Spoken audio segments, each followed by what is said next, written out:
In 1962, as the world held its breath during the Cuban Missile Crisis and President Kennedy navigated the edge of nuclear war, audiences found a different kind of tension in darkened theaters. HMS Defiant, released as Damn the Defiant in the U.S., brought the brutal realities of naval tyranny to the screen, showing that the most dangerous battles aren't always fought with cannons. This wasn't just another war film. It was a gripping study of power, cruelty, and the fine line between authority and oppression. Here are 15 memorable scenes you never forgot. Moments of quiet intensity, moral complexity, and unforgettable performances that made this film a masterclass in suspense that lingers in memory decades later. 1. The captain's son being humiliated. The conflict turns brutally personal when Scott-Padgett targets Crawford's own son, turning naval protocol into a weapon of humiliation. On deck, the first lieutenant deliberately singles out Midshipman Crawford, the captain's son. The rank itself creates the perfect trap. As a midshipman, the young Crawford occupies the lowest rung of the officer class, vulnerable yet visible, caught between his father's authority and Scott-Padgett's ruthless ambition. What begins as standard naval discipline quickly transforms into calculated psychological warfare, designed not just to punish a junior officer, but to wound a father watching from across the deck. The tension is electric. Scott-Padgett knows exactly what he's doing. Every harsh word, every public rebuke, every moment of forced submission is theater, performed for the crew and aimed directly at the captain's heart. The young midshipman's visible discomfort, his struggle to maintain composure under his father's helpless gaze, makes the cruelty unbearable to watch. The crew feels it too. Glances are exchanged, jaws tighten, and the unspoken question hangs in the salt air. How far will the captain let this go before he intervenes? The scene reveals the impossible position Crawford faces: to defend his son and undermine his own authority, or uphold naval discipline while his flesh and blood suffers public degradation. This moment plants the seeds of rebellion. Audiences sense that Scott-Padgett has crossed a line that cannot be uncrossed, mixing family with hierarchy in ways that corrupt the very foundation of legitimate authority. 2. Lieutenant Scott-Padgett's introduction. The first lieutenant steps onto the deck, and the temperature drops. Dirk Bogarde's performance as Scott-Padgett is a masterclass in controlled menace. There's no shouting, no theatrical villainy, just cold, calculating precision that cuts deeper than any raised voice ever could. Every movement is deliberate. Every command is delivered with surgical arrogance. He doesn't need to yell to establish dominance. His presence alone demands submission, and his eyes measure every man on deck like a predator assessing prey. This is cruelty, refined into an art form. Scott-Padgett's tyranny isn't impulsive. It's strategic, personal, and utterly chilling. He doesn't just enforce discipline, he weaponizes it, using naval regulations as instruments of psychological torture. Watch how he pauses before speaking, how he lets silence do the work of intimidation, how his slight smile suggests he enjoys the fear he inspires. The audience feels it immediately, a shiver of unease that settles in the chest and doesn't leave. Viewers decades later still recall genuinely despising this character, not just for the duration of the film, but for years afterward. That's the mark of a performance so compelling, so perfectly calibrated, that it transcends the screen and lodges itself in memory. The tension between Crawford's quiet, humane authority and Scott-Padgett's ruthless ambition creates a clash that keeps audiences gripped from this moment forward. When these two forces collide, and they must, who will bend and who will break? 3. The mutiny begins. Without chaos. What makes this mutiny unique is its restraint. This is not a chaotic riot. It is a disciplined, tactical strike for justice. The sailors finally act. But unlike the dramatic mutinies of Hollywood, this one is deliberate and controlled. Led by Vizard, the crew presents their petition to Scott-Padgett, demanding better food, fair pay, and humane treatment. Their approach mirrors the historical Spithead Mutiny of 1797, an event so remarkably orderly that it was nicknamed the Breeze at Spithead because it proceeded without violence or chaos. Every movement aboard the Defiant is measured. Commands are whispered, not shouted. Men move with purpose, not panic. The mutiny unfolds like a carefully choreographed dance, each step precise, each gesture calculated, Each decision weighed against the consequences. This is not impulsive rage.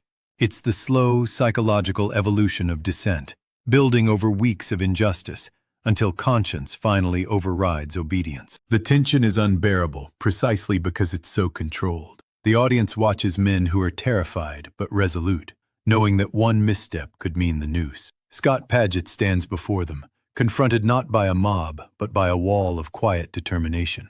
Will the officers see this as legitimate grievance or treason? Will the crew's restraint protect them or doom them? This disciplined rebellion carries enormous moral weight. The sailors are not anarchists.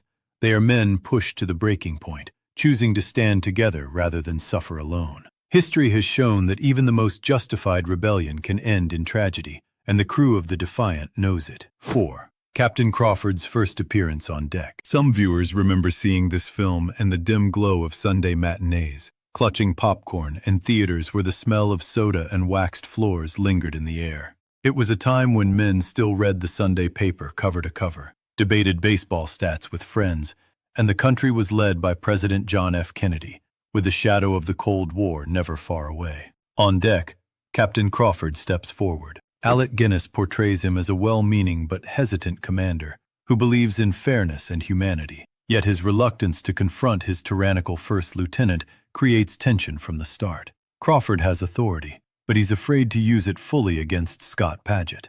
Every gesture, every measured look signals control and judgment, showing that true leadership doesn't require intimidation. The audience feels it immediately. This is a man whose strength lies in integrity. Viewers sense tension building beneath the calm surface, wondering how Crawford's restraint will hold against a crew divided and a lieutenant who thrives on fear. Some who saw the film decades ago still recall that first impression vividly, remembering the weight of silence and the promise of conflict to come. 5. The first flogging scene. Below deck, the crew assembles in tight silence. A sailor is stripped and tied to the grating. The cat-o'-nine-tails is brought forward. This is where Scott-Padgett's cruelty moves from theory to brutal practice. The camera lingers just long enough to make every strike land with sickening weight. You can almost hear the creak of the ropes, the whistle of the lash cutting air, the suppressed gasps of sailors forced to watch. The sound design makes the audience feel each blow in their gut. What makes this scene devastatingly effective is its restraint. There's no dramatic music, no theatrical screaming, just the methodical count and the horrible inevitability of each strike. Former naval personnel praise its accuracy. This is exactly how discipline was administered at sea, with strict ceremony and witnesses required. Watch the faces. Every glance between officers carries weight. Every sailor's clenched jaw signals the tension simmering beneath forced obedience. The crew must stand silent, knowing that any protest makes them next. Scott-Padgett observes it all with cold satisfaction, while Captain Crawford's absence speaks volumes. Will anyone intervene? The scene reveals the terrible balance of power aboard ship. Authority can become tyranny in an instant. This understated brutality makes the injustice feel real, immediate, and profoundly disturbing. How far will this go before someone says, enough? 6.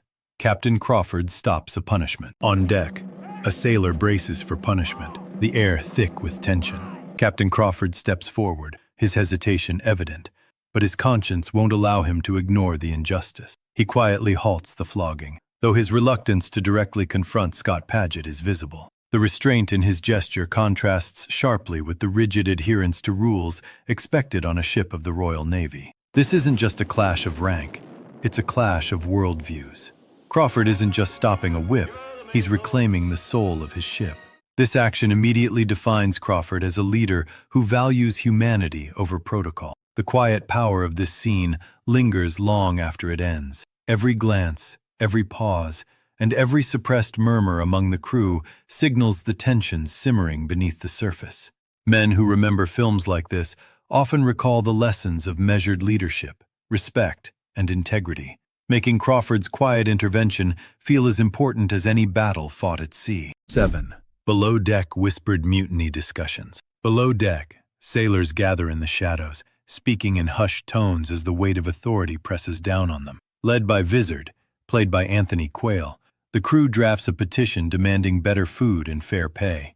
Their grievances are rooted in genuine deprivation, not just reaction to Scott-Padgett's cruelty. The camera captures every flicker of candlelight on tense faces, showing how the mutiny does not erupt suddenly, but grows steadily, quietly, like smoke before a fire. Former naval observers praise the realism the conversations, glances, and pauses make the suspense almost documentary-like. The audience can feel the simmering unrest, sensing that loyalty and conscience are slowly diverging. Every whisper, every subtle gesture contributes to an atmosphere where rebellion is possible, but fragile. Some viewers feel films like this remind people that Britain was once a dominant naval power, a reality rarely explored in modern cinema. The tension builds with every scene, keeping the audience riveted to the slow, inevitable shift of power beneath the deck. 8.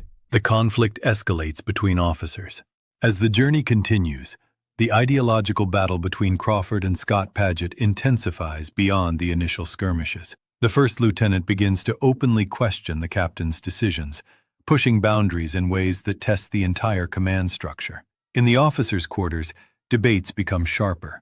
Scott-Padgett argues for absolute discipline and harsh punishment as the only way to maintain order, while Crawford insists that respect, not fear, creates true loyalty. Each conversation is a chess match, with junior officers caught in the middle, forced to choose sides without openly defying either superior. The ship itself becomes a pressure cooker. With every passing day at sea, the philosophical divide deepens. Scott-Padgett interprets every act of mercy as weakness, every moment of compassion as a dangerous precedent. Crawford sees his first lieutenant's rigidity as the very thing that will tear the crew apart. The audience watches this slow-motion collision, knowing that naval hierarchy allows only one commander. Which vision of leadership will prevail, and at what cost? 9. Captain Crawford confined to his cabin. Many men who grew up in the early 1960s remember spending long afternoons in quiet libraries or basements, flipping through naval history books or model ship catalogs, imagining life at sea. Families would gather to listen to the radio, sharing stories of bravery and honor, while President Lyndon B. Johnson addressed a nation navigating social change and conflict abroad. During a fierce battle with a French treasure ship, Captain Crawford is seriously injured. Lieutenant Scott-Padgett assumes command of the Defiant, and with Crawford incapacitated in his cabin, the first lieutenant's cruelty intensifies without restraint. The strongest man on the ship is rendered powerless, his hands tied not by rope, but by circumstance and protocol. Alec Guinness portrays this with subtle disbelief and quiet frustration, every expression measured, every pause loaded with tension. The crew outside continues its duties,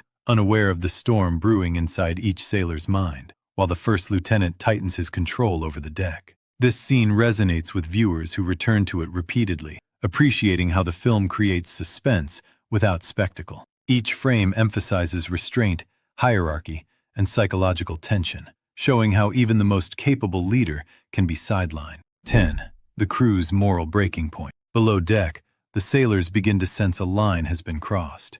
Serving the ship no longer automatically means obeying injustice. Every glance exchanged, every hushed conversation, signals the growing tension among the men. The audience feels the psychological weight as loyalty and conscience start to diverge.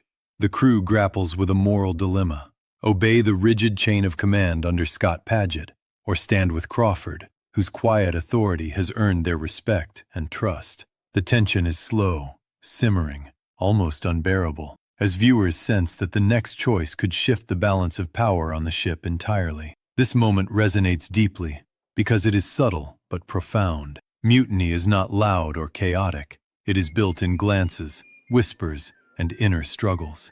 Men who watch the film often recall similar debates about leadership and ethics in workplaces or schools, making the sailor's decision feel deeply personal and emotionally gripping. Every second on deck pulses with suspense, preparing the audience for the pivotal actions to follow. 11. Scott-Padgett loses control. As the crew holds firm, we see the cracks in Scott-Padgett's armor. Dirk Bogarde masterfully reveals the panic hiding behind the lieutenant's arrogance. As tension aboard the ship escalates, Lieutenant Scott-Padgett finally begins to crack. Bogarde's performance shows subtle but unmistakable fractures in his arrogance. The calculated precision falters, his calm authority gives way to frustration, and a hint of panic creeps into his manner. Audiences can almost feel the air shift, the crew sensing a rare vulnerability in the man who has ruled with fear for so long. Could Crawford seize this fragile opening to regain command and restore order? Every gesture and expression heightens the drama. A twitch of an eye, a pause in a command, the careful reactions of the sailors, all emphasizing how close control can slip into chaos. Many viewers remember genuinely feeling anxious during this scene, recalling the slow burn of tension in classic war films. The audience is left on edge, sensing that the captain's opportunity is coming, but not yet knowing if it will be enough to shift the balance. 12. Captain Crawford's return to authority. As Crawford recovers from his injuries, the crew's loyalty becomes clear. They trust his fairness over Scott-Padgett's tyranny, creating a delicate balance of power aboard the ship. Every sailor and officer looks to him, signaling a profound shift in authority. The audience senses the quiet power of moral leadership as it triumphs over rigid hierarchy and authoritarian rule. Could the crew maintain this fragile unity under Crawford's guidance as challenges loom ahead? His calm presence, measured commands, and consistent fairness earn loyalty that fear could never inspire, reinforcing the film's central theme. Leadership is about integrity, not domination. Viewers see this moment as deeply satisfying, highlighting the contrast between Crawford's humane approach and Scott-Padgett's oppressive style. Some recall films like this reflecting the enduring importance of integrity and ethical decision-making, lessons that resonate across decades. The tension remains subtle but persistent, leaving the audience eager to see if trust alone can sustain order at sea. 13. The decision to fight the French together. The climax arrives when individual grievances must be buried for the sake of the nation. The mutineers and officers face a choice: die divided or fight as one. On board, the former mutineers and the officers unite against the French fleet, creating an uneasy but necessary alliance. Every sailor, whether officer or deckhand, is acutely aware of the fragile balance. Past conflicts remain beneath the surface, but the immediate danger forces cooperation. The tension is palpable, each order and maneuver executed with caution, reflecting the careful strategy of real naval battles. Viewers feel the suspense as every movement could either cement the alliance or shatter it entirely. This moment resonates deeply because it reflects historical reality. Mutual survival sometimes demands unity, even among those who have clashed bitterly. Nostalgic audiences often recall similar narratives in classic military stories, where teamwork and trust overcome personal grievances. Every glance, gesture, and command amplifies the suspense, leaving viewers wondering if this precarious partnership will survive the imminent conflict. 14. The naval battle sequence. The battle begins with real ships cutting through choppy waters, cannon fire echoing across the deck. Practical effects and precise choreography create an authenticity that modern CGI often fails to capture. Every command, maneuver, and clash of hulls heightens the suspense, showing the skill, fear, and courage required to survive. Former naval personnel and history-minded viewers praise the film for its meticulous portrayal of naval tactics, hierarchy, and chaos in the heat of combat. The tension is relentless. Viewers are drawn into the fight, sensing that every decision could decide the crew's fate. Men remember the awe of watching such sequences on the big screen before computers dominated, feeling the tangible danger of the sea and battle. Every moment pulses with suspense, leaving audiences holding their breath, eager to see if Crawford's crew can endure the storm of cannon and water, and whether skill, courage, and unity will carry them through the final test. 15. The final moral resolution. The film's conclusion is sobering and morally complex, rejecting easy answers for stark realism. After enduring relentless cruelty, a hot-headed seaman named Evans finally snaps and murders Lieutenant Scott-Padgett. But the consequences cascade immediately. Vizard, the principled leader of the mutiny, kills Evans in a fit of rage and despair, realizing that the murder has doomed them all. The mutineers are no longer reformers seeking justice. They are now criminals who have shed blood. Yet the film refuses to end in despair. During the climactic battle with the French, Vizard redeems himself through extraordinary heroism. Leading the crew in a daring fireship attack, he sacrifices himself to save the Defiant and secure victory. In his final moments, Vizard hears the Admiral's gratitude, a bittersweet acknowledgement that validates his courage even as his life slips away. Captain Crawford must navigate this moral labyrinth. There is no triumphant victory speech, no simple resolution. Instead, Crawford acknowledges the tragic complexity of command, the fine line between authority and tyranny, between discipline and cruelty. The film ends not with celebration, but with quiet reflection on the cost of leadership and the fragile balance required to maintain both order and humanity at sea. The quiet power of this ending emphasizes restraint, dignity, and moral complexity over spectacle. It invites audiences to consider how these lessons about leadership,